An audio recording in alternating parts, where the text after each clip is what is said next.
राधे राधे सभी को। आज मैं आपके साथ पुत्रदा एकादशी की बहुत ही सरल पूजा विधि शेयर करने वाली हूँ।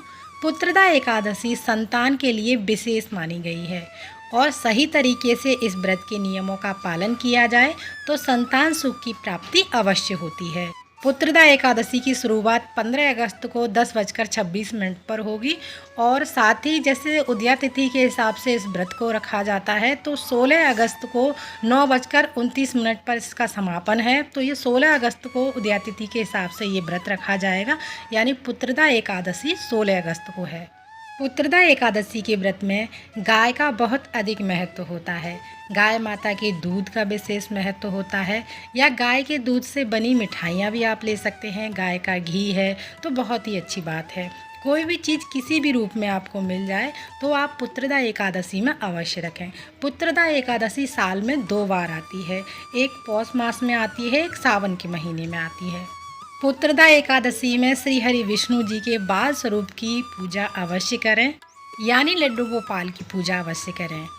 सुबह सवेरे स्नान आदि करने के बाद में स्वच्छ कपड़े धारण करेंगे। आप जिस भी जगह पर पूजा कर रहे हैं उस जगह को हम अच्छे से साफ कर लेंगे और एक चौकी पर लाल या पीले रंग का कोई भी वस्त्र बिछा लेंगे। आप चाहें तो ये पूजा घर के मंदिर में भी कर सकते हैं, या फिर आप चाहें तो एक चौकी लगा कर भी कर सकते हैं। लड्डू गोपाल अगर आपके पास हैं, लड्डू गोपाल की सेवा आप करते हैं तो आप लड्डू गोपाल को पुत्रदा एकादशी में ज़रूर विराजमान करिएगा। तो सबसे पहले हम लड्डू गोपाल को गाय के कच्चे दूध से यहाँ पर स्नान कराएंगे।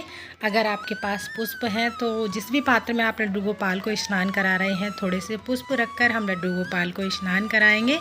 तुलसी दल रखना चाहें आप तुलसी दल रख सकते हैं अगर आपको पुष्प नहीं मिलता है तो। वैसे तो लड्डू गोपाल सभी के घरों में होते हैं। अगर आपके घर में लड्डू गोपाल का विग्रह नहीं है और आप पुत्रदा एकादशी पर व्रत करना चाहते हैं तो इस पुत्रदा एकादशी पर अपने घर लड्डू गोपाल को अवश्य लेकर आएँ। तो फ्रेंड्स, मैंने यहाँ पर लड्डू गोपाल को बहुत ही प्यार और भाव के साथ में स्नान करा दिया है। आप यहाँ पर चाहें तो लड्डू गोपाल को पंचामृत स्नान भी करा सकते हैं। पंचामृत में दूध, दही, शहद, शक्कर, घी यह सभी सामग्री को ऐड कर लेंगे और गंगा जल भी आप उसमें ज़रूर मिक्स कर लें। तो यहाँ पर लड्डू गोपाल की सेवा में जितना प्रेम भाव होगा तो लड्डू गोपाल आपकी पूजा सेवा उतनी ही जल्दी स्वीकार करेंगे। तो लड्डू गोपाल को स्नान कराने के बाद में उनको एक साफ से टॉवल से हम पोंछ देंगे और उनको वस्त्र पहनाएंगे, सुंदर सा श्रृंगार कर देंगे। लड्डू गोपाल को स्नान कराने के बाद में उस जल को हम तुलसी में डाल देंगे, हमें इधर उधर नहीं फेंकना है, या फिर आप किसी और पौधे में डाल सकते हैं। और यहाँ पर हम कलश की स्थापना करेंगे। तो देखिए यहाँ पर मैंने एक कलश ले लिया है, उसमें जल भर लिया है, थोड़े से पुष्प डालेंगे, तिल डालेंगे, हल्दी डालेंगे, एक सिक्का डालेंगे। इस तरह से हम पूर्ण कलश तैयार कर लेंगे। कलश के कंठ पर हम कलावा बांध देंगे। एकादशी की पूजा में चावलों का प्रयोग नहीं किया जाता है, तो तिल का आसन देकर या फूलों का आसन देकर हम कलश को स्थापित कर लेंगे। क्योंकि पुत्रदा एकादशी एक विशेष मनोकामना को पूरा करने के लिए किया जाता है तो आप कलश की स्थापना जरूर करें। बाकी के दिनों में कलश स्थापना ना भी करें तो भी चलेगा। फूलों का आसन देकर हम श्री हरि विष्णु जी की फोटो को विराजमान कर लेंगे। फूलों का आसन देकर हम गणेश भगवान को विराजमान करेंगे और थोड़े से फूल रखकर हम लड्डू गोपाल को भी विराजमान कर लेंगे। अगर आपके पास गाय माता की कोई भी मूर्ति या प्रतिमा है आप उनको अवश्य विराजमान करें। थोड़े से फूलों का आसन देकर हम गाय माता को विराजमान करेंगे और लड्डू गोपाल का सुंदर सा श्रृंगार करके हम लड्डू गोपाल को हमने पहले ही विराजमान कर दिया है। उसके बाद में भाव रूप में सभी को स्नान कराएंगे, क्योंकि हम लड्डू गोपाल को पहले ही स्नान करा चुके हैं। उसके बाद में हम यहाँ पर दीपक जलाएंगे। आप चाहें तो यहाँ पर गाय के घी का दीपक जला सकते हैं। धूप दीप दिखाएंगे। सभी देवी देवताओं को हम यहाँ पर वस्त्र स्वरूपी कलावा समर्पित करेंगे। अगर आपके पास जनेऊ है तो गणेश भगवान को और विष्णु भगवान को जनेऊ समर्पित कर सकते हैं। यहाँ पर हमने लड्डू गोपाल को पहले ही वस्त्र पहना चुके हैं तो लड्डू गोपाल को यहाँ पर जनेऊ या कलावा समर्पित करने की आवश्यकता नहीं होगी। और कलश के कंठ पर हमने पहले ही कलावा बांध दिया है। सभी को हम यहाँ पर चंदन अथवा रोली से तिलक करेंगे। तो मैंने यहाँ पर चंदन ले लिया है। सबसे पहले गणेश भगवान को तिलक करेंगे, उसके बाद में विष्णु भगवान को तिलक करेंगे और लड्डू गोपाल को, गाय माता को, साथ में ही इसी प्रकार हमें अग्निदेव यानी दीपक का भी पूजन करना है। जो कलश आपने स्थापित किया है, आप चाहें तो दीप कलश की स्थापना कर सकते हैं, यानी जो आपने दीपक जलाया है वो कलश के ऊपर रखकर आप दीप कलश की स्थापना कर सकते हैं। कलश पर हमें स्वास्तिक जरूर बनाना है। चंदन या रोली से आप किसी से भी स्वास्तिक बना सकते हैं। उसके बाद में सभी को हम तिलक पर तिल समर्पित करेंगे, क्योंकि एकादशी की पूजा में चावल नहीं समर्पित किए जाते हैं, इसलिए तिलों का प्रयोग किया जाता है। इसके बाद में अब हम सभी को इत्र समर्पित करेंगे। तो यहाँ पर गणेश भगवान को, जो विष्णु भगवान की हमने तस्वीर ली है उस पर इत्र लगाएंगे, लड्डू गोपाल को इत्र लगाएंगे, सभी को यहाँ पर इस प्रकार से हम इत्र समर्पित कर देंगे। अब हम सभी को फूल समर्पित करेंगे। तो अगर आपको विष्णु भगवान के लिए पीले रंग के फूल मिल जाते हैं तो बहुत ही अच्छी बात है, और अगर नहीं मिलते हैं तो जो भी पुष्प आपके पास हैं वो समर्पित कर सकते हैं। विष्णु भगवान को हम यहाँ पर तुलसी जरूर समर्पित करेंगे।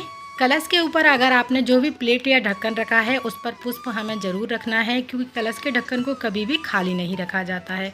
मैंने यहाँ पर गाय के दूध से मिठाई बनाई थी, तो वही मैं भोग में समर्पित करूँगी। तो यहाँ पर गणेश भगवान के लिए हमें अलग से भोग समर्पित करना है, और विष्णु भगवान यानी लड्डू गोपाल के लिए साथ में अलग से भोग समर्पित करना है, क्योंकि गणेश भगवान के भोग में हमें तुलसी नहीं रखी जाती है, और लड्डू गोपाल अथवा विष्णु भगवान के भोग में हमें तुलसी रखनी है। ऋतु अनुसार जो भी आपको फल मिल जाते हैं भोग में वो समर्पित कर देंगे, और तुलसी दल भोग में ज़रूर रखेंगे। इसके बाद में अब हम दक्षिणा समर्पित करेंगे। दक्षिणा आप अपना श्रद्धा अनुसार ज़रूर समर्पित करें, क्योंकि दक्षिणा हमारी पूजा में रही कमियों को पूरा करती है। तो मैं यहाँ पर दक्षिणा समर्पित कर दूँगी। उसके बाद में एक जल का लोटा लेंगे और हम कथा सुनेंगे। तो कोई भी पूजा हो हमें कथा ज़रूर सुननी होती है। कथा चाहे तो आप फ़ोन से सुन सकते हैं या किताब से पढ़ सकते हैं। एकादशी की कथा सुनने के लिए हम यहाँ पर अपने सीधे हाथ में कुछ पुष्प ले लेंगे, या फिर आप चाहें तो तिल के दाने लेकर भी कथा सुन सकते हैं। एकादशी की जो भी पुस्तक आपके पास है, पुत्रदा एकादशी, उसमें से हम कथा सुनेंगे। जब कथा हमारी पूर्ण हो जाएगी, जो अपने हाथ में हमने पुष्प ले रखे हैं वो श्री हरि विष्णु जी को समर्पित कर देंगे, और थोड़े से फूल या तिल हम अपने लोटे में डाल देंगे। जिस पुस्तक से हमने कथा पढ़ी थी उसको हम चौकी पर ही स्थापित कर देंगे। उसके बाद में हम आरती करेंगे। तो सबसे पहले हमें गणेश भगवान की आरती करनी है, उसके बाद में विष्णु भगवान की आरती करने हैं। आरती करने के बाद में जब हमारी पूजा पूर्ण हो जाएगी, हाथ जोड़कर पूजा में रही कमियों के लिए हम क्षमा प्रार्थना करेंगे, और अपनी मनोकामनाओं को पूरा करने के लिए श्री हरि विष्णु जी से प्रार्थना करेंगे। इसके बाद में जो जल का लोटा है वो हम सूर्य भगवान को समर्पित कर देंगे, और जब दिया शांत हो जाएगा, जो भी हमने भोग प्रसाद चढ़ाया है वो घर के सभी सदस्यों में बांट देंगे। और जो हमने दक्षिणा चढ़ाई है, आप चाहें तो किसी ज़रूरतमंद को दान कर सकते हैं, या अपने लड्डू गोपाल के लिए कुछ ला सकते हैं। जो भी फूल पत्ते हैं वो किसी भी गमले में आप डाल सकते हैं, वो बाद में खाद बन जाएंगे। पूजा में दी गई जानकारी अगर आपको अच्छी लगी है तो वीडियो को लाइक ज़रूर कीजिएगा, साथ ही हमारे चैनल को सब्सक्राइब करना ना भूलिएगा। फिर मिलते हैं अगली किसी और वीडियो में, तब तक के लिए आप सभी को राधे राधे।